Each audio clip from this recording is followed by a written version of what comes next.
it's still a good gauge in terms of getting that readiness before junior Casa. Well, what we have the benefit of is that a lot of the team will be traveling to St. Vincent. So then we'll have like real time information about how they're doing at the major tournament for the year. So this is a good gauge to see who is it we're looking to provide great results in St. Vincent. But it's really come at the moment, come at the person, and that's what squash is all about. Whoever show up on the day.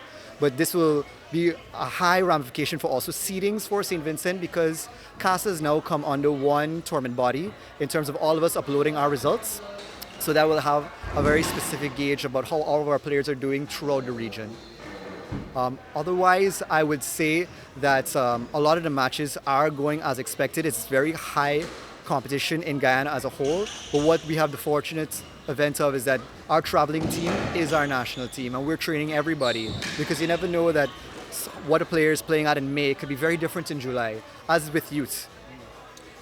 Given the aforementioned you just spoke about and seeing some of the results here, I know thus far there haven't been much upsets per se, but what is your level of confidence that Guyana can really go and begin that juggernaut, if you want to put it again, of winning multiple junior Casa titles? Well, it's great that we're back on the helm of being the Caribbean champions. And winning it is one thing, holding it is another. And I think we're well groomed. Our boys team is very strong, and we have a lot of leadership at the top with Kirsten Gomes for the women.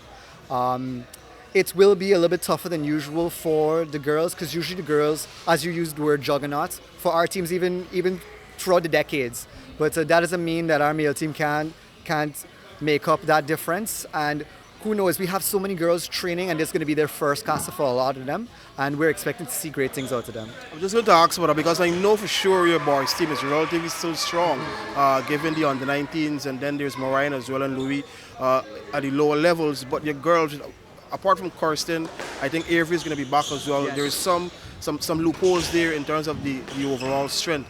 You saw any talents in this tournament that you may be confident enough now that the girls team is in a better place? Our two under-13 girls being Tiana and Kaylee. Both of them have had casa experience from Guyana last time, and you saw a real ignition in their drive to play.